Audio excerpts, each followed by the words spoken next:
هنا ما بعرف إذا في حدا، ما أظن في حدا انضم منه شاعر هنا. أوكي.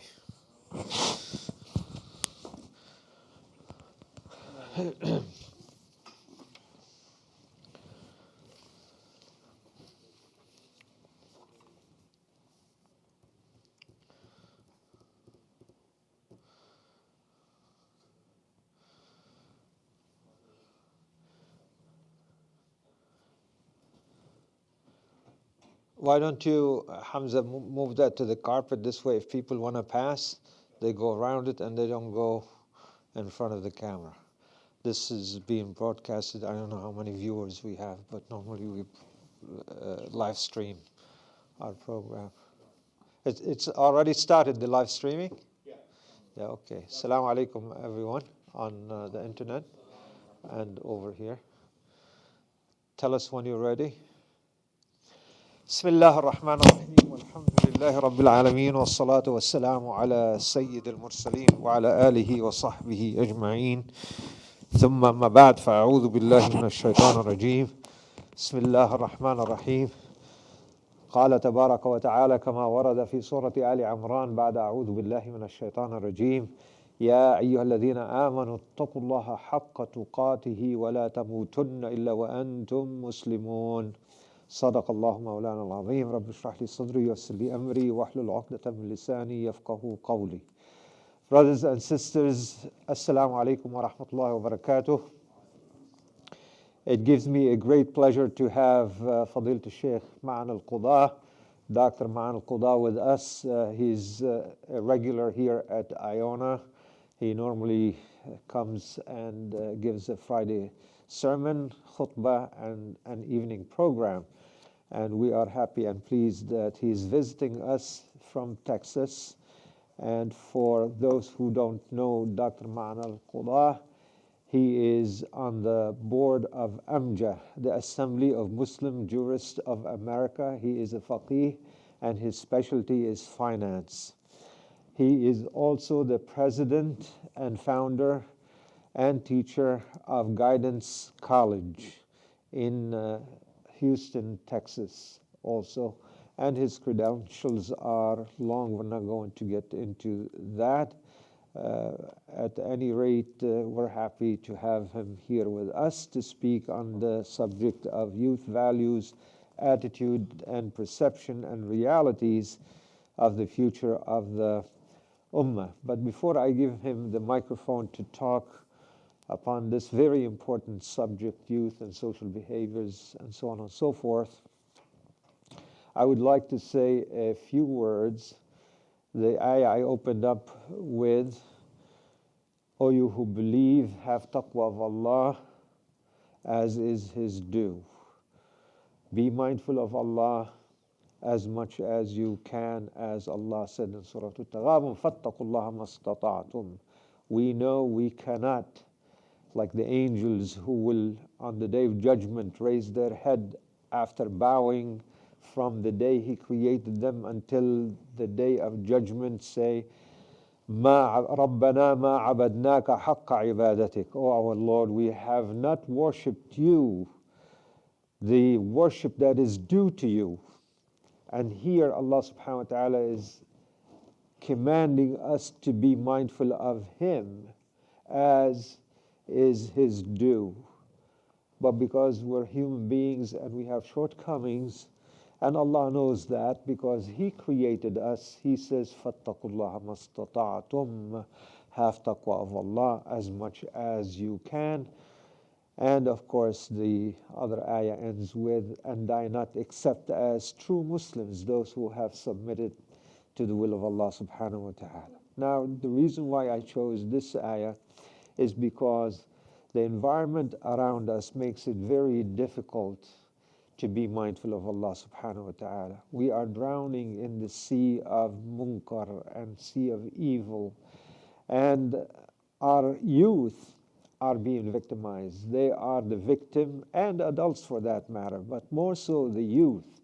We were youth once, and those who are youth among you know how difficult it is to live in an environment where the peer pressure is so severe and so strong We live in an age and environment of smartphones, of pornos, of all sorts of things, of you know it, you just name it.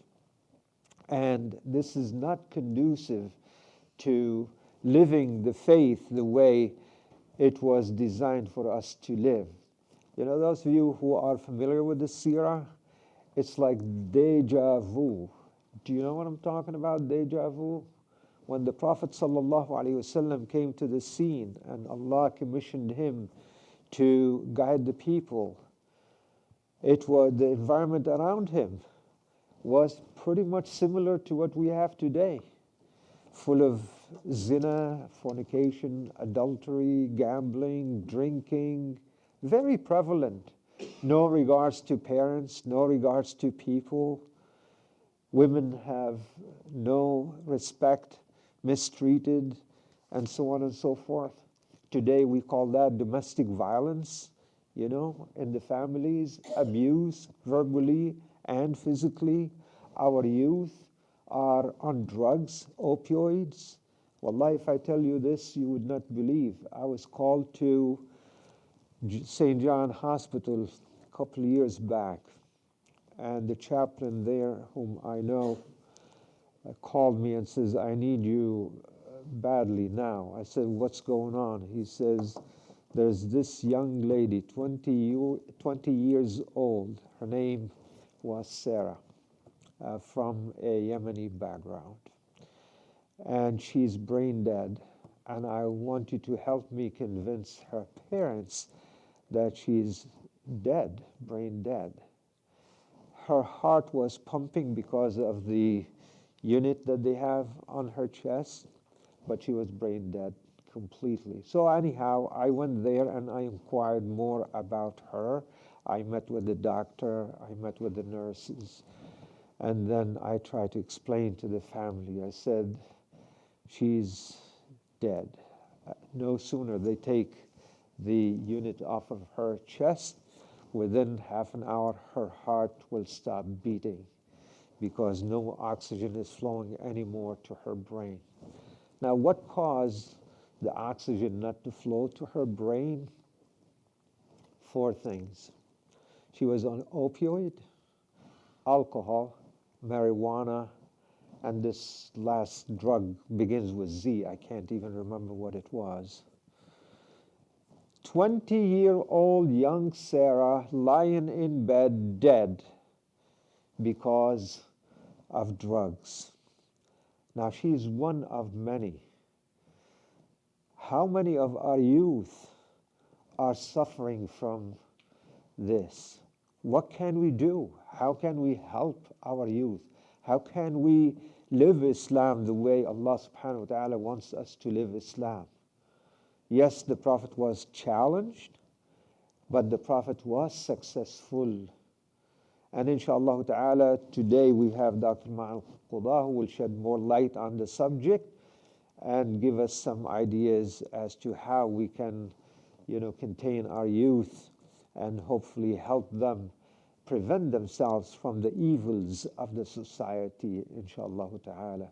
Thank you so much, Dr. Main, for being with us. May Allah bless you and increase you in khair and barakah, inshallah. Dr. Main Alqudah. السلام عليكم ورحمة الله وبركاته. بسم الله الرحمن الرحيم. الحمد لله رب العالمين. اللهم صل وسلم وبارك على محمد وعلى آله وصحبه أجمعين.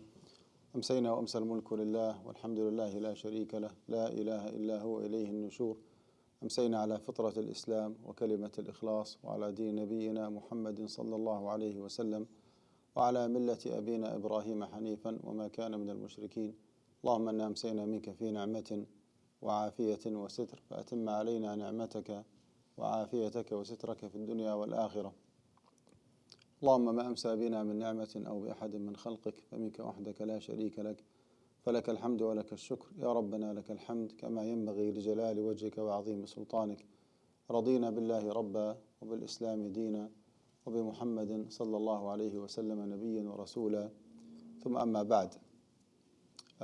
Welcome back everybody. This is, as I said today, maybe the 3rd or the 4th or even the 5th time I'm visiting this center way after 2008 when I left, when I went back to Texas after being here for 2.5 years with the Islamic American University in Southfield. Our topic for tonight is youth and social behaviors. Youth and social behaviors. And I need to make a disclaimer from the beginning that I'm not that expert in this field. However, this is not I would say, an area of specialization, academically speaking, more than to be a concern and something that makes every single practicing Muslim worried about the current situation and the potential future that our kids might be having in this society. We all are parents, and we have kids, and we care about the overall performance and behaviors of our kids and our youth in particular. And to start with, I don't think we should blame our kids too much or exaggerate actually in blaming them, because when it comes to living in this society, we parents are the ones who decided a while ago to stay in this society here. So our kids are not living here against our will. The vast majority of us are immigrants. We came from overseas for a reason or another, for education purposes, for job opportunities purposes, whatever the reason might be. And our plan a while ago was just to stay for a few years until we get our degree or degrees and just go back home. SubhanAllah, it ended up being just one way. We came here and we found ourselves after a few years getting married and just establishing our life and consequently having kids. So if someone is to be blamed for staying here in this society, if someone to be blamed, then it should be us parents and not our kids. We stayed here and we had our kids, and they found themselves just living in this society, as simple as that. The other thing, what is the importance of social behaviors? Well, we're not talking about committing to salah, for example, or just praying on time or fasting in the month of Ramadan. Why social behaviors in particular? In my opinion, you might agree, you might disagree, when someone actually behaves him or herself, it means that he has religious values. He has religious values. And those values actually are reflected on his behaviors. In a very simple language. When I commit to praying 5 times daily, and pray Qiyamul Layl and Salatul Duha and have a daily assignment of dhikr, for example, and fast in the month of Ramadan and perform Hajj every now and then, society-wise, I do not benefit anyone other than myself. The one who benefits from the Salah and the Siyam and the Hajj and the Quran recitation and coming to the Masajid is none but myself. But when it comes to social behaviors, the way that I present myself, the way that I interact with community at large, okay, what kind of manners, what kind of behaviors, what kind of attitudes I have is the part that the community at large care about. As I said, you do not benefit from my salah, but you benefit from the way that I present myself. So, social behaviors are important because without having proper manners and attitudes, the problems start. That's why we need to focus on social behaviors. And I will give you maybe some of the individuals' inner behavior illness. Just to make sure that we're all on the same page. How about arrogance, for example? When I think that I'm always better than other people. I do not show that kind of humbleness, okay, and being just easygoing, okay, so humble when I interact with other people. I always look up at myself and I look down to other people. That's called arrogance. Anger, for example. If I do not have that etiquette of communicating with people in a nice manner, like to be patient and to put myself in the position of the other party that I'm communicating with, try to understand where is he or she is coming from. I just explode in anger all at a sudden. I do not have that patience in just communicating and making myself clear. Well, that's a kind of illness that we need to discuss. When it comes to hatred, having a very hateful personality, where people even try to avoid me as much as they can. They do not feel comfortable having me around. This is actually an illness by itself. And if you just think about it, I'm positive that every single one of us here knows someone or maybe some people who have that hateful personality. That person is not an easygoing.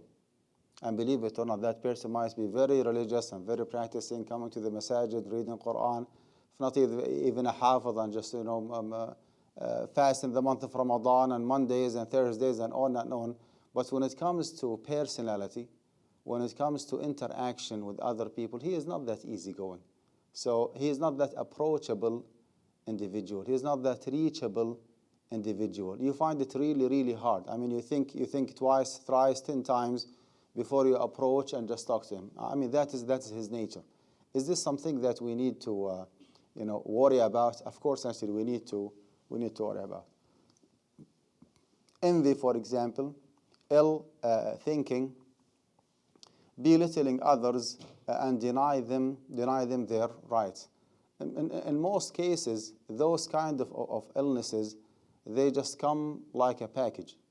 And if you find the reason behind them, if Allah subhanahu wa ta'ala enables you as a parent to communicate effectively with your kids and to make them reaching to a point where they acknowledge those mistakes and those illnesses, and you start working with them on daily basis, okay, in a well set and agreed upon plan on how to get rid of those illnesses, you will see the difference.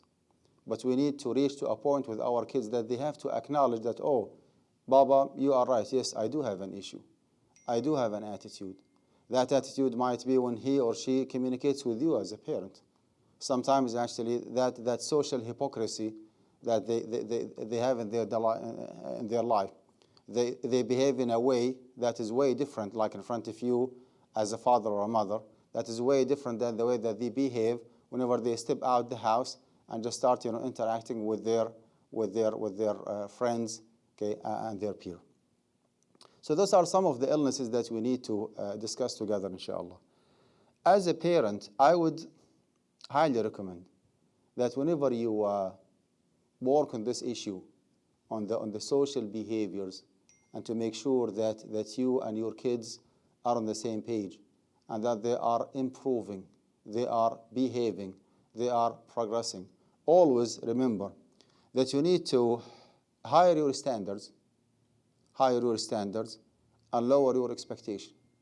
This is actually how you can be as reasonable, as practical parent as possible. When it comes to setting standards, okay, do not allow your kids to have any role model in their life other than the Prophet ﷺ, the best of the best that Allah subhanahu wa ta'ala ever created. Okay? Do not set Umar ibn al-Khattab as the best role model for them, or Abu Bakr as-Siddiq, or Uthman ibn Affan, or Ali ibn Abi Talib, although we all, far, far away from the level of iman and yaqeen and social behaviors of those great companions. But when it comes to setting standards, Allah subhanahu wa ta'ala did not choose Abu Bakr or Umar or Uthman or Ali as the role model. He said, وَإِنَّكَ لَعَلَى خُلُقٍ عَظِيمٍ. He said, لَقَدْ كَانَ لَكُمْ فِي رَسُولِ اللَّهِ أُسْوَةٌ حَسَنَةٌ. So the Prophet ﷺ actually is al-uswatul hasana, is the role model, is the best model for us to follow. What does it mean from a practical perspective? When it comes to applying in our real life honesty and transparency with other people, we need to go back and just check the seerah of the Prophet ﷺ, and see how transparent and how honest actually he was when he was interacting with his wife or with his wives, with his kids, with his friends, with his neighbors, with his companions, with his enemies. How transparent he was, okay? How honest he was, alayhi salatu wasalam. That message has to be delivered clearly to our kids, that if you want to be honest, here is the seerah of the Prophet alayhi salatu wasalam, and here actually what he did, okay, in that particular event, and you can tell how honest and how transparent actually he was, how strong he was, alayhi salatu wasalam, how capable actually he was to take the consequences of being honest and being transparent with the community. So higher your standard mean that always be in the top when it comes to honesty, when it comes to transparency, when it comes to like being an honest individual, being responsible, being brave, okay, taking your responsibility, always have very, very high standards. But when it comes to your kids' performance, okay, do not have like very high expectation, have a very low expectation. Because again, we are the ones who brought their kids to this society, or we allowed them like to be like brought up here and to live here. And that's why if we agree that staying in this society actually is an issue, that we need to find a solution for it, well, we are a part of the problem before we before we become a part of the solution. So it's a mutual responsibility. Let me put it this way: it's a mutual responsibility between us and our kids. Higher your standards and lower your expectation. Okay, if you get involved in a discussion with your child, let's take the honesty as an issue, and you agreed with him that from now on he has to stop lying at you, and then after 1 or 2 days you discovered that, oops, my child was lying at me again. After we just sat together, وأخذنا منهم ميثاقا غليظا, we made like an agreement, okay, that we will not be lying, from now on. And then you discover that your child is still lying. Do not be surprised. If you get disappointed, I cannot blame you, but do not be surprised. That's my point. Because actually tarbiyah, bringing up our kids, is a very progressive and a very accumulative process. It's not, my kids are not a machine. You turn it on and you turn it off. And always remember that at a certain point, we have gone through the same challenges that our kids are facing nowadays. So in order for me to be an honest individual, I'm just taking this as a random example.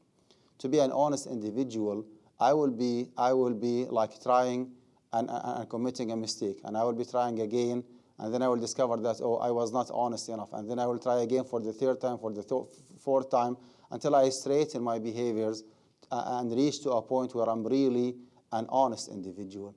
So again, if I made an agreement with my kids that we will not be lying from now on, and then I discovered later on that my child is still lying at me, or still lying at his or her teacher or at others, I might be disappointed up to a certain limit, but I should not be surprised. Okay? And I should not actually lose hope on working with my kids. I need to try over and over and over and over. This is actually what I mean by higher your standards and lower your expectation. Another, I would say, technique when it comes to interacting with our kids, you have two options. You can be a macro manager, and you can be a micro manager. A micro manager actually is a kind of parents, please excuse me all, who put their nose in every single particular detail in the life of their kids. And they insist in checking their iPhone and find out who are those phone numbers and what are the websites that they have been visiting. And they go to their computer and they invade the privacy, and just all of a sudden they just, enter the bedroom of their kids, especially the teenagers. Some of us, honestly, they act as police officers. And I call those people, or this kind of tarbiyah or interaction with kids, micromanagement. Micromanagement. versus the other one is the macro management. Macro management, it means that do not zoom in too much and just put your nose in every single tiny detailed behaviors of your kids. Okay, no, rather just zoom out, okay, and try to get the overall picture. Overall picture means that talk to your kids. Do not give up. Talk about transparency. Talk about honesty. Talk about self-consciousness, like being, watching Allah subhanahu wa ta'ala 24/7, staying away from committing sins. Keep talking about it, but do not investigate. Do not act as a police officer, okay, in which your kids actually would reach to a point where they do not even feel comfortable having you around them, because they know that you act as a police officer. Do not be a police officer. Do not invade the privacy of your teenagers or of your kids. You do have the right to do so, but my personal recommendation, do not reach to that point. Because if you do so, you will be getting more and more disappointed. You will be discovering mistakes and sins and mistakes and sins in which you do not even want to know about it. So just zoom out, look at the whole picture, okay? Even if you realize something wrong, do not put your child on the spot every single time. There is something we call it at-taghaful. At-taghaful actually is the intentional overlooking of the mistakes of others. That's called at-taghaful. And actually it's a wonderful strategy if you can master it. Okay? You see your child or your teenager son or daughter doing something wrong in front of you. It does actually happen every now and then that I see my kids, misbehaving themselves, not in my absence, no, in my presence. And I just act as if nothing happened. It doesn't mean that I'm weak. It doesn't mean that I'm irresponsible. Well, I can just, I can interfere and take my responsibility immediately. I can put my son or my daughter down right away. I can insult, I can even assault him or her. I can do that. But this is actually not the right way of handling the situation. And subhanAllah, in a very humble experience, the more you apply at-taghaful, the intentional overlooking of the mistakes of others, the more respect and appreciation your kids actually will be showing you. They are not like silly individuals. They know, they feel, they sense, they realize that, oh, by the way, I have done something wrong, and Baba or Mama actually was there, but he did not talk to me. Well, they will appreciate it actually more than what you think. So macro management actually is way better than micromanagement. The other thing, as I said, tarbiyah is a very accumulative and a very progressive process. Okay, it's like memorizing Quran, for example. How long it takes you to memorize the whole Quran from cover to cover? It takes you maybe 2 to 3 years, right? Well, after you finish memorizing the Quran, it's not the end of the story. You need to keep working on revising your memorization. That's exactly when it comes to tarbiyah. Okay, even if you reach to a point with your kids that they, alhamdulillah, they started behaving themselves, and you are happy with their overall social behaviors, you need to maintain, okay, you need to help them maintaining that level of social behaviors. So again, it's not just an on and off. You just click the machine on, you click it off, and that will be it. No, it's a lifetime actually process that you have to keep working with your kids. Believe it or not, even after they get married, okay, you are not just responsible free or liable free. You still actually have to keep watching your kids and talking to them and advising them and supervising them and making sure that they are still behaving themselves well. Your responsibility actually increases, not decreases, because you will be responsible for your child and for his spouse as well. You need to keep preaching and instructing and supervising actually everybody, not only your child. Something else that we might forget about, which is the importance of al-qudwatu al-hasana. In a very simple language, I have to set myself as a good example and a real model to my child. Of course, make no mistake about it that the Prophet ﷺ is our role model all. but actually our kids want someone live, someone who is living with them, interacting with them, showing them, okay, on the real life, on the ground, how to practice your deen and how to be like a real proud Muslim, how to be socially responsible, how to behave yourself, how to present yourself in a reasonable manner. The problem that we face here is that our kids always compare what we say, we parents, and what we do. And once they discover that we say something and we do something else, we put ourselves actually in a big trouble with our kids. Okay, my real asset as a parent is my credibility. Once I lose my credibility, it's really hard to recover it and to regain it back again. If my kids discover that I'm not that honest individual, every now and then as needed, whenever I find myself on the spot, I just lie to find an exit to myself. I always talk to them about generosity and supporting needy individuals. They have never seen me in any fundraising in town, raising my hand and just making donation. I always talk to them about the importance of reading Quran, being connected with the words of Allah subhanahu wa ta'ala, but they have never seen me opening the Mus'haf, okay, and reading. I talk to them about the importance of waking up early for Salat al-Fajr, but they know for a fact that I'm not a regular attendee for the masjid, for Salat al-Fajr. And examples actually go on and on. Whenever they discover that there is a big difference, there is a gap between what we say, parents, of course, we say something good. Oh, Baba, you need to do this, you need to do that. But when it comes to ourselves, parents, we do not do what we ask our kids to do. Okay, that kind of difference between what we say and what we do put us parents in a big trouble with our kids. And once we lose our credibility, then actually we cannot proceed with monitoring and supervising our kids. I do not believe that comparing living in the US versus going back so-called home, whether your home is Jordan or Saudi Arabia or Algeria or Bangladesh or Pakistan, I disagree that we are talking about white and black issue. It is not.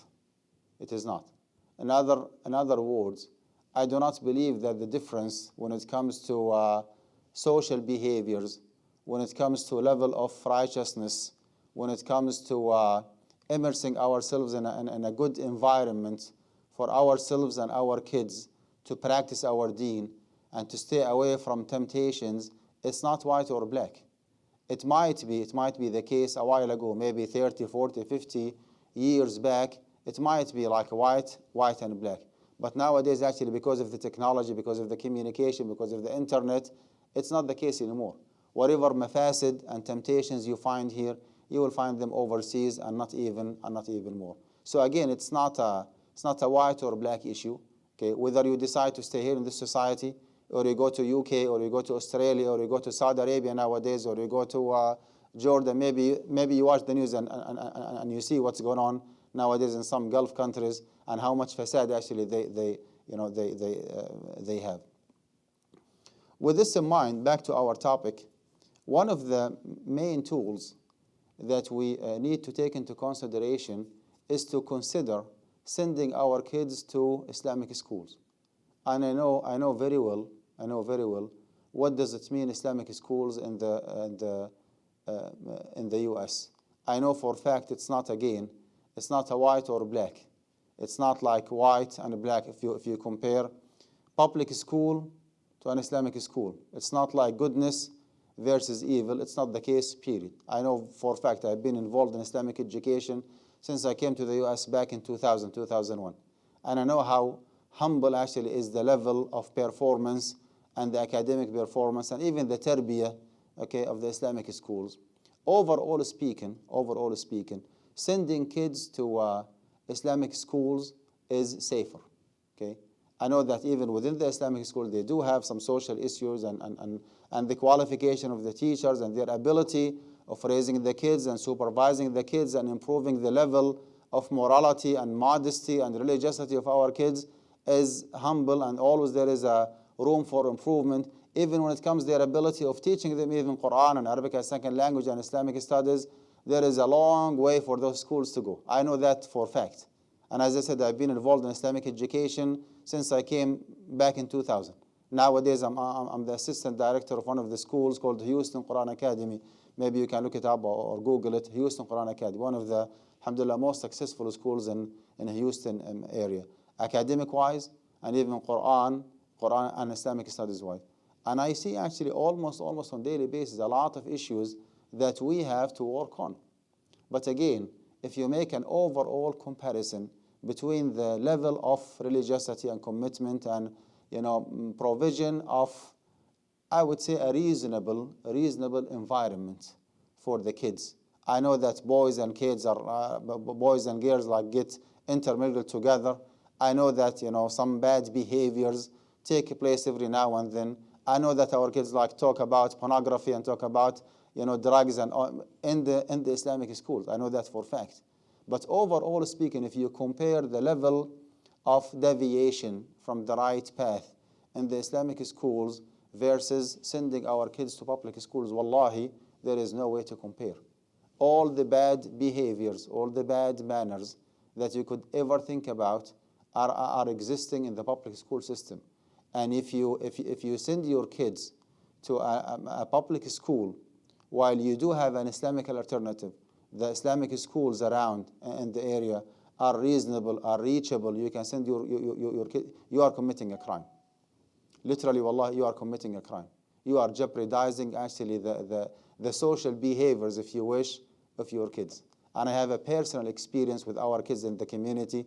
I know some of them went to Islamic school, some of them went to public school. And subhanAllah, after 5 or 10 years of them graduating, I still see the difference between the one like manners and behaviors and social behaviors, if you wish, between the one actually who went to public school versus the one who went to Islamic schools. I know Islamic schools are not in the same level. Some of them are very advanced, some of them are average, some of them even below the average. But overall speaking, if you want to choose, like if you have two evils and one of them actually is less than the other, which one you go with? You go with the less evil one.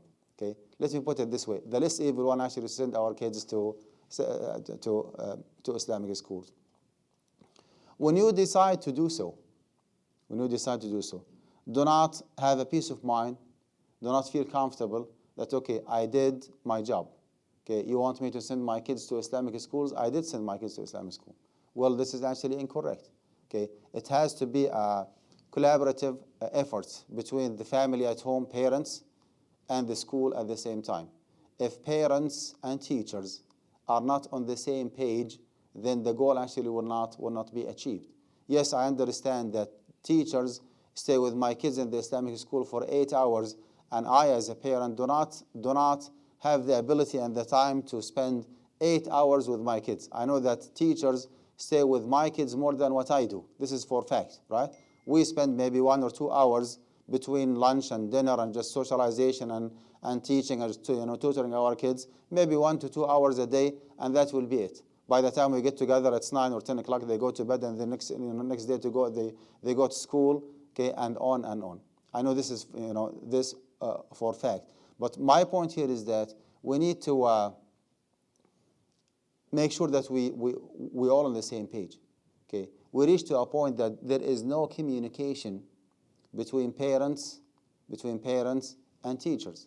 We do have a parents-teacher conference every now and then in our school back in Houston Quran Academy, and a good number of parents actually do not show up.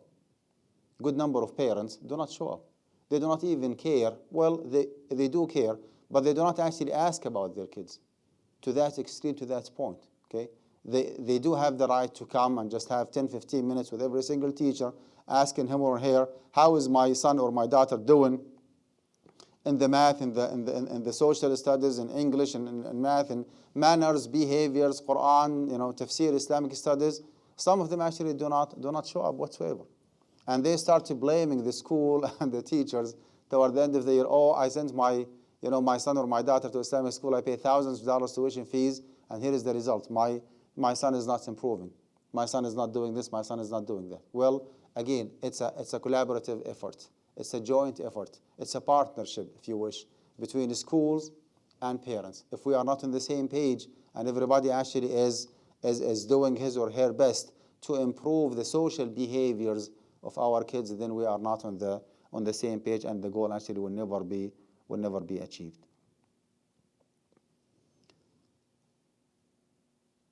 When it comes to our masajid, do you think that our masajid are up to the challenge when it comes to shaping, okay, and correcting the social behaviors of our kids, of our teenagers, our youth? My answer, and I wish wallahi I'm wrong, my answer actually is no. My answer is no. Up to date, our masajid, generally speaking, I'm not talking about certain masjid, our masajid are not family-oriented place for the Muslim family to come. If the brothers are welcomed, the sisters are not. If the brothers are welcome, the youth actually are not. Because when they come to the masjid, they expect something different. They look at the masjid as a youth center. They want to have fun. They want to play. They want to socialize. Okay. Sometimes they come like for tutoring purposes. Okay. Are our masajid equipped to be like a good environment and a good place and a very persuasive place for our kids to come, to enjoy, to spend hours? My answer actually is no. And that's why there was a trend maybe since 10, 15 years ago, is to establish what is called youth centers. So every masjid actually should have a youth center. Maybe the masjid itself can be acting as a youth center. Youth center actually is way different than a masjid. Until today, whenever our kids come and jump around, we do not tolerate that. Oh, you cannot talk in the masjid. Okay. Sometimes we put them down, sometimes we shout, we scream. Once we do so, our kids actually do not find it suitable for them to come to the masjid again. So we kick them out from the masjid, directly or indirectly. And those kids actually that we are shouting and screaming at them, not to come to the masjid or to behave themselves, we will be begging them and just kissing their hands after a few years to come to the masjid and do whatever they want, in which it will be too late already. So we need to work together as Muslim community, as Muslim leaders, as imams, as parents, to make our masajid as accommodating as possible. Again, a masjid is not only for salah purposes. If you go back to the seerah of the Prophet ﷺ, kids sometimes used to play in the presence and after the permission of the Prophet ﷺ himself. Hadith al-ahbash الذين كانوا يلعبون في المسجد. Prophet ﷺ actually was watching them playing inside the masjid. I completely understand that when it comes to salah time, we have to make sure that the masjid actually is quiet. But let me ask you this: how long it takes us to perform the salah? Like from the time where people start coming to the masjid and praying salat sunnah, waiting for the iqamah, praying the actual salah, doing the tasbih, okay, and praying salat sunnah again if there is a sunnah after that particular salah. How long it takes? The whole process from in all the way to out, maybe 20, 25, well, let's say 30 minutes. How about the time in between Salat al-Dhuhr and al-Asr, Salat al-Asr and Maghrib, Salat al-Maghrib and al-Isha? Yes, I have to make sure as an imam and as a community leader that the masjid actually is quiet enough and suitable enough for salah. But after the end of the salah, let the kids play. There is nothing wrong with that. Okay, if we can involve some sport activities, some social activities, sleep over, maybe tutoring, okay, maybe halaqah for the youth, that would be wonderful. Whatever it takes, we have to make sure that our masajid are welcoming and accommodating our kids enough. The other issue that I have with the masajid is that our imams, including myself, are not youth-oriented imams. And by the way, there is nothing wrong with that. I do not have to be a superman, someone who can do everything at the same time. I have a very limited capability and ability. Maybe Allah subhanahu wa ta'ala has blessed me with some knowledge in a certain area, okay? But it does not mean that I can do everything. Well, our masajid nowadays do not need, I'm talking about our kids, our youth. Our youth nowadays are not in need for highly qualified imams when it comes to knowledge. They do not need someone like, associate professor and PhD holder and mufti and sheikh and maulana. I mean, all these qualifications are good, do not get me wrong. But when it comes to communicating with the youth, our youth actually needs someone who is maybe 30 or 40 years younger than Sheikh Mustafa. And if that youth coordinator or youth director has knowledge, maybe just 5 or 10% of the Islamic knowledge that Sheikh Mustafa actually has, that would be wonderful. Because the other qualification that he has, okay, maybe some other people around do not have. Maybe we speak their language, maybe, okay, despite the fact that we have a very heavy accent and we do not speak, English as our first language. English actually is our second language. So we still actually have an accent. But even if we speak their language, we do not speak their mind. We do not speak their mind. So they want someone to speak their mind in addition to speaking their language. Are we, Muslim community at large, taking the youth issue and creating that connection between the masajid and the youth in an appropriate manner? My answer actually is no. My answer is we still actually have long way to go when it comes to making our Islamic centers and our masajid welcoming, accommodating, okay, tolerating places enough for our youth to come. At the end of the day, whether you are happy with your kids or you are not, what you are responsible for is just to do your best. It's just to do your best. You take the social behaviors of your kids as a priority. You keep watching them, supervising them.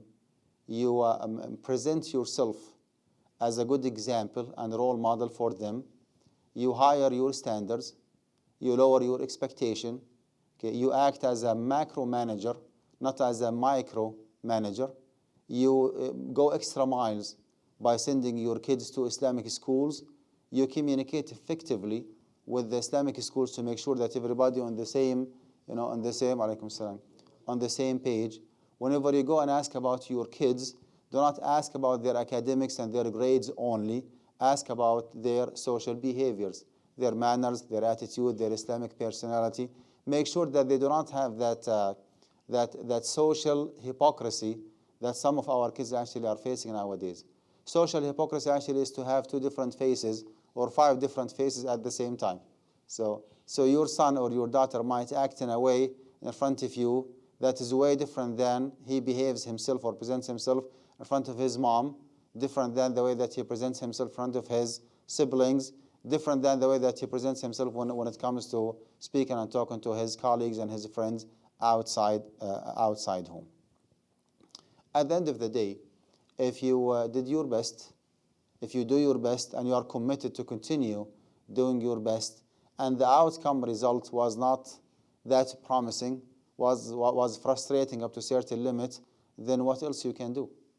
What else you can do? Do you think that Allah subhanahu wa ta'ala for no reason, mentioned in details the story of Nuh alayhi salatu wassalam and the story of his son, the one actually who deviated from the right path?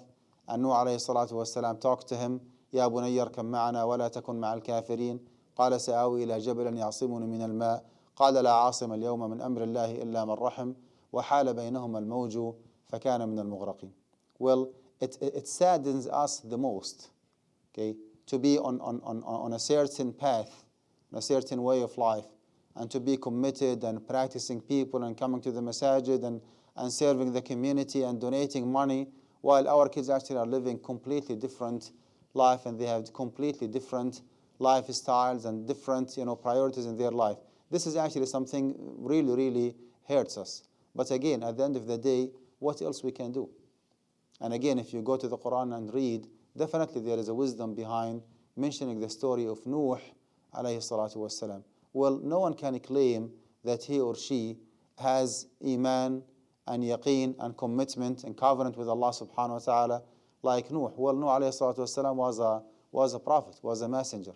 And no one can claim that our kids nowadays are as bad as the son of Nuh alayhi salatu wassalam. Well, Nuh was a prophet and messenger, okay, and his son actually was a kafir, we are not prophets and our kids are not kuffar. So alhamdulillah, I mean, the overall situation actually is not that bad.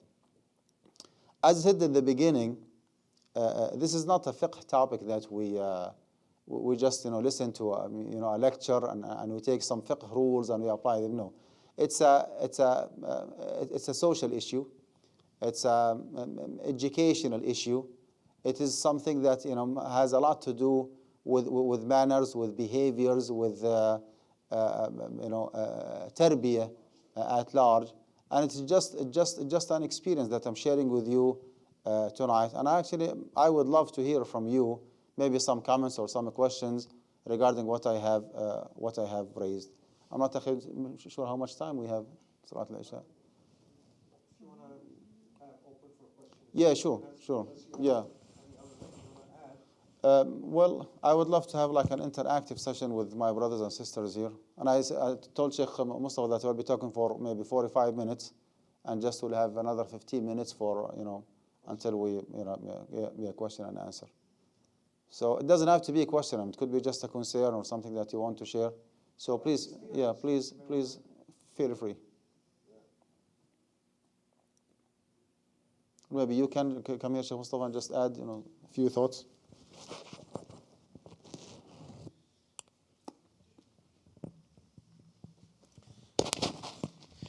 Jazakallahu khair for this very valuable and insightful lecture.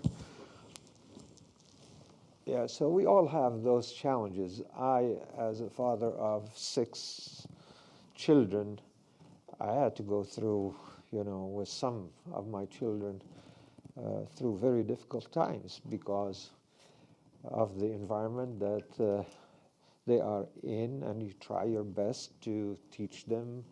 And believe me, don't say, because I am an imam, I have angels. No. I mean, we're all together in on this. Wallahi. My kids face the same challenges as your kids. And it's very challenging. How do you keep them on the right path? So those valuable, tips that we heard from Sheikh Main, hopefully we can apply them, particularly for new parents who have youngsters. We have a program that's called Mommy and Me here. We have about maybe 30, 40 moms bring their youngsters. And I would love for them to hear this. And some of them have started homeschooling. So what do you think about, as an alternative for those who cannot afford Islamic school? Islamic schools are expensive. Not that good. Huh? Not that good? Please elaborate. Well, when it comes to homeschooling, I do have actually a personal experience. Homeschooling actually does have some side effect. Okay, and the side effect actually is primarily like a social one. Our kids actually, like in middle school and high school, they need to interact with others. So a part of their tarbiyah actually is to go to school every day early in the morning and to spend 6 to 8 hours a day and to come back at 4 o'clock in the afternoon. So detaining kids, keeping them at home, justifying that we do not have any other alternative other than to keep them home, it might be good from one side. That's my opinion. It might be good from one side. Yes, you protect them from being involved, being immersed in a bad environment, but there is a like a backfire. There is a side effect. They will be having a plenty of time staying home. They will not spend their time from 8 to 4 studying and interacting. So that free time actually is something dangerous. Okay, if you do not keep watching them, they will start misbehaving themselves. They have an access to the internet, and you know the rest of the story. When someone actually is sitting alone in front of a laptop and there is no supervision, there is nothing else like to keep him or her busy, you know the rest of the story. I mean, what kind of consequences that child will be having. Okay, how about if we compromise? For example, a few mothers take charge of homeschooling, bringing kids together so they can socialize and be together. I understand exactly where you're coming from. Even my wife, My wife was a teacher for 15 years back home, and she's the principal of the Sunday school and the summer school and preschool. And when I told her that idea, she resisted it exactly like Sheikh Man resisted it, because kids need social interaction. Kids need to be with other kids. Kids need to be out there and play with other kids. So what if we kind of like make a miniature of this larger community, if you will, of school? Would that kind of work? Is it worth trying? I mean, we have the masjid here. I allow them to come and use our facilities here. We have playground. They can take the kids for recesses and kind of like treated like a small school, if you know what I mean. What do you think about this? Wallahi, let me share with you all my personal experience again. When we started the Houston Quran Academy, myself and my colleague Dr. Hamid Ghazali, maybe you have heard about him, you know him, Dr. Hamid Ghazali. We started exactly, the same concept. We invited parents who do have homeschooling kids. We just provided a facility for them. It was maybe 1 or 2 rooms. We just opened them. And then they started coming, and we started teaching them just Quran memorization and understanding, and maybe some ASL, Arabic as second language. And then as we go, the parents actually like the idea, because what we have done was the seed of an Islamic school. Then we said, you know what, maybe it is time, instead of just keeping the kids in front of the computers under our supervision doing their homeschooling, why do not we bring some teachers to tutor them? And this is exactly what happened. We brought a math teacher, qualified, certified. We brought a science teacher. We brought an English teacher, and they started tutoring the kids. And then maybe after 1 semester, we said, you know what? We do have actually all the components of establishing a school. You see? So instead of just having the online, the online school curriculum, we just initiated. We came up with our own curriculum. We just communicated with the school district, and we got exactly the books that they teach in 7th grade and 8th grade, and we just established a school. You see, so when you establish an Islamic school, it doesn't have to be like you start strong, like a professional, certified, accredited school from day one. No, you can just start slowly, step by step. Alhamdulillah, with the help of Allah subhanahu wa ta'ala, you can Google it. Houston Quran Academy is one of the top schools actually nationwide when it comes to Iowa, when it comes to like the state-wide exams and the national-wide exams. We do have the annual Quran competition. They do it, they call it, anyway, it's a kind of Quran competition. Alhamdulillah, most of the first place kids are from Houston Quran Academy, which means that alhamdulillah we are in business. We know very well how to teach our kids, and alhamdulillah when it comes to manners, behaviors, I see kids all over. I travel almost every week, and I can tell that alhamdulillah with the grace of Allah subhanahu wa ta'ala, our kids in the Houston Quran Academy, they do have values. This is just a blessing. This is a grace from Allah subhanahu wa ta'ala first and foremost, and then because of the effort actually that we do as a community, we receive a lot of support, moral support and financial support from the community. We hire the best teachers actually in town, and we just do our best to make sure that the school is on the right track. Alhamdulillah, with the help of Allah subhanahu wa ta'ala, we get Houston Quran Academy accredited by SACS, Southern Association of Colleges and Schools. And alhamdulillah, now we have like a long list of students waiting for their opportunity to join the school. So you might do the same. I mean, since the seed of the Islamic school is there, you just build on it just to bring the right principal, qualified, certified enough, and that will be it. I mean, you can just start an Islamic school. Yeah, sounds great, mashallah. We do have here also the Quran Institute, head by Sheikh Mustafa Tulba, which is similar to probably what you're doing. We have a couple of questions from online. So the first question, are you allowed to cut off your bad kids and send them off from the house to save the rest of the kids? What was the question? Are you allowed to kick your bad kid out of your home to save the rest of the kids? And I would say, what was that? It's cut them off, not kick them out, like cut them off. cut them off, like boycott them, like abandon them? Basically. Well, in my opinion, there is no like one size fits all.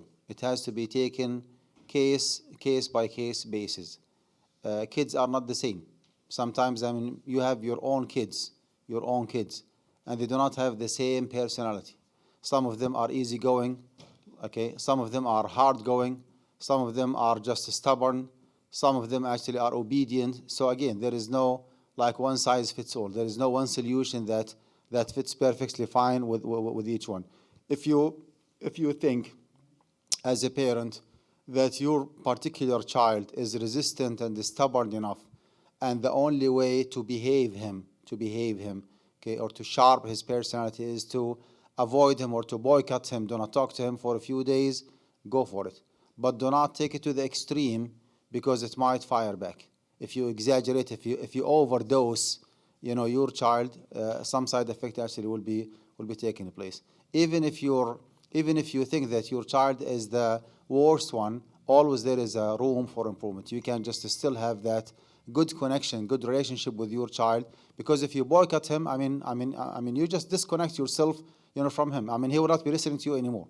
But as long as you stay with him and talk to him and just keep that kind of smooth and nice relationship with him, he will be listening to you, and the hope actually will still there. So boycotting them actually is not a good solution in my opinion. Wallahu alam.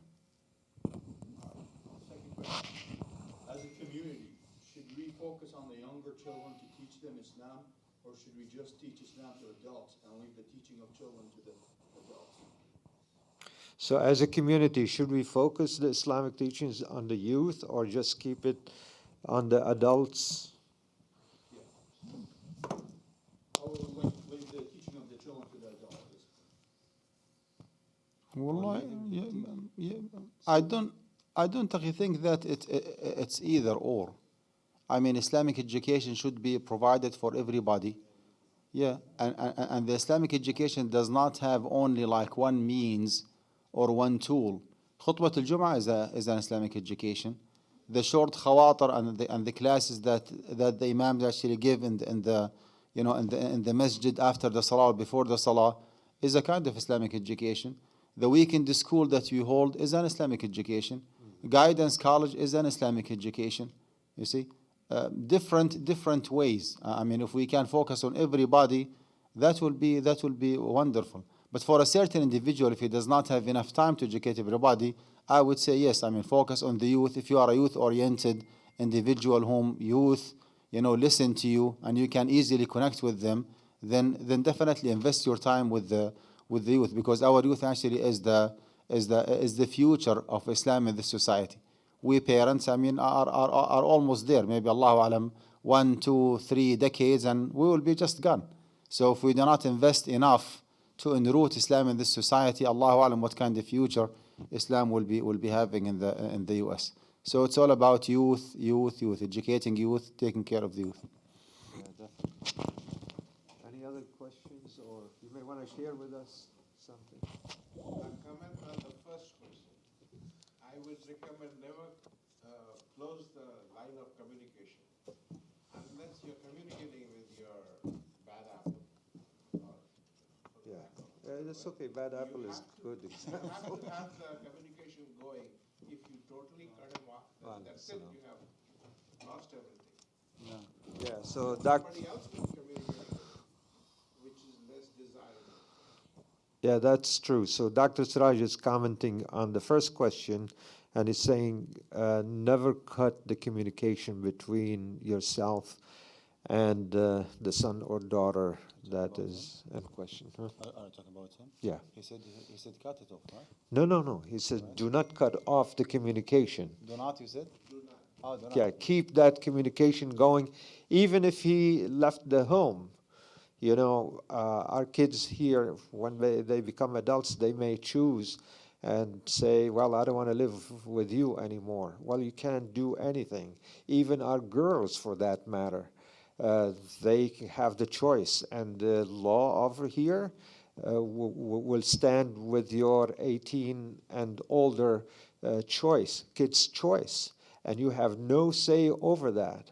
So hopefully our kids don't reach that stage, but even then, if that were to happen, as Dr. Siraj is saying, never cut the means of communicating with your children. It's a passing phase, and it's very challenging, like Sheikh Man mentioned, and we have to be very patient. And I really love the idea of don't micromanage your kids. Sometimes I feel I want to, but I can't. I really cannot go into my kids' phone, not because I know what's going on, but if I find out, I'll just go crazy because I know it's not right. So in addition to invading their privacy, I really respect their privacy, and I know, they're not angels, but stay at the macro level, not at the micro level. I really like that a lot. Anybody else would like to share something with us? You have anything you want to? Yes, Dr. Sinai. I think the first question, coming back to that, his question was, shall I do that to save my other kids? That's a difficult, very difficult. Yeah, that is a very difficult question, and if you want my humble advice, it all depends on the situation. Maybe in some cases, and I will tell you a case that I know of, so the kid is stubborn, doesn't listen, doesn't behave, although brought up, on Islam and Sunday school and all that. And all of a sudden he's on drugs, and he's, his mouth is filthy, and his two siblings now are being affected by the elder brother. And when the parents advise and talk to the elder one, the two other siblings come to his defense, and you could see now how the environment in the house and the other two kids can be salvaged and saved. So that one man, it just so happened it was easy for him because he was divorced from his first wife. So he asked his son to go and live with his wife, his mom, his mother. And in this case, the two siblings were saved, literally. They became, very good persons, educated, one doctor, one whatever. They went to college, and they have good Islamic, behavior, and are practicing.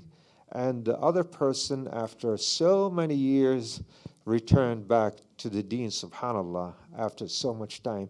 So it all depends. This had happened. There are so many stories out there that can be shared with you. But it all depends on the situation in the family with whatever. I can't speak and tell you, or neither can Sheikh Ma'an tell you, yes, it's a good idea or a bad idea, or do it or not do it, because we don't know the circumstances. It all depends on the circumstances. Wallahu ta'ala alam. God knows best. Last comment, actually, I want to make, and purposely I left it to the end. I didn't want to disturb you from the beginning. 1 or 2 days ago, we prayed Salatul Janazah on our community. A 17 or 18 years old girl who used to attend public school, she committed suicide. She committed suicide. She went to the 4th floor in one of the buildings there and just threw herself, and she passed away. It is really sad. And my message actually here, the lesson that we should, learn from what happened, that may Allah subhanahu wa ta'ala protect us all, but all our kids with no exemption are subject to do the same, believe it or not. If you feel anything that is abnormal, do not take it lightly, take it seriously. Keep that good communication with your kids, because if they cannot communicate with you, they will not communicate. Well, they will be communicating with somebody else. And you have to interfere, you have to be there, you have to be on top of their needs, and just make sure that you do your best, that whatever frustration, whatever disappointment, whatever makes them sad and mad, at least, you know about it, and you do your best to provide the solution. Otherwise, subhanallah, wallahi, I cannot describe to you, the situation of the parent. It was like a shock. I mean, his daughter just went with her friends, okay, and then after 1 or 2 hours, someone called him, "Azzamallahu ajrakum, your daughter just dropped herself from the 4th floor." It was a shock. Okay, there was no, wallahu alam, enough communication, so she kept just tolerating different issues. Maybe like bully was one of them, wallahu alam, and then she ended up just giving up. She just committed the suicide. So we need to take the youth issue, I would say, very, very seriously. And their social behaviors actually are indicators to tell you, what kind of future your kids will be having. So take your responsibility and be as responsible as possible, and just communicate with your kids before you lose them. I know we have to pray, but there's a couple of questions there from online. But before we take those 2 questions, I do want to add something that you may want to consider adding also to your beautiful presentation. As Allah subhanahu wa ta'ala said, Ya ayyuhalladhina amanu ittaqullaha wa kunu ma'as sadiqeen. I think choosing friends for your kids, or them choosing their friends with your approval, will really help them as they grow in their behavior. If you sense that your child is hanging out with someone whom you have noticed already change in his or her behavior, this is a red flag. Find out who is he hanging out with and try to correct that, because good company produces good behavior, bad company produces bad behavior. Absolutely. So we have 2 questions from... What type of tarbiyah can we provide to our teenagers in the community who may not be practicing youth? Islamic academy classes, lectures, or just allow them space to be in an Islamic environment? I would say all the above and many more.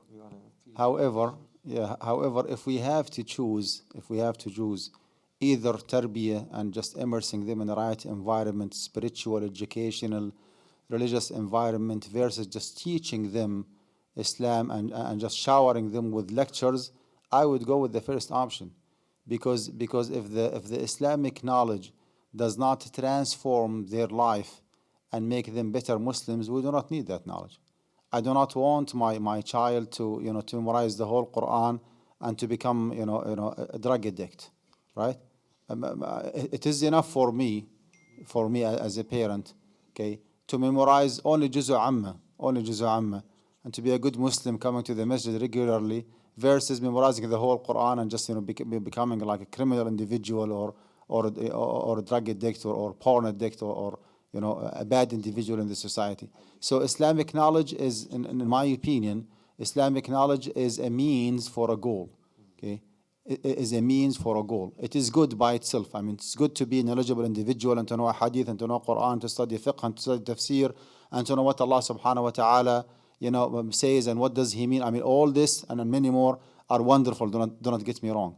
But meanwhile, simultaneously, I have to make sure that those knowledgeable individuals, they act upon the knowledge that they have.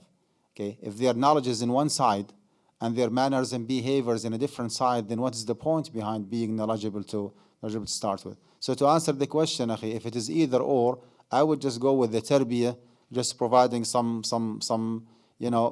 sleepover and sport activities and social activities for the youth to keep them as away as possible from the corrupted environment. And that would be fine. If we can add to that some Islamic knowledge, some tafsir, some tarbiyah, some seerah, get them connected, get them to to love the Prophet ﷺ, to know the Prophet ﷺ, that will be wonderful, inshallah. All right, the last question is, what type of tarbiyah can we provide to our teenagers in the community who may not be practicing? No, you said that. That was the one the Sheikh answered. How do we as parents develop our children's tarbiyah such that they take initiative and ownership of their own spirituality and Islamic development. Say the question. How do we as parents develop our children's tarbiyah such that they take initiative and ownership of their own spirituality and Islamic development? If I may just start this quickly. If you put the seed of Iman in their hearts while they are young, okay, knowing that they're going to be troublesome kids in their teenage years, you have not to worry at all. Tarbiyah at young age, particularly, I often say in my sermons and other occasions, teach your children Iman before you teach them Islam. We want them to be perfect Muslims, but they have no connection with Allah subhanahu wa ta'ala. So if the seed of Iman is there, inshallah, they will have their own personal initiatives eventually, even though they may stray for a little bit. But we know that age, that is so critical, the teenage years. You will not have to worry about it. They will, inshallah ta'ala, come back powerful and strong. If you want to add something. All right. Thank you so much. Anybody else has any other question before we say adhan? Thank you.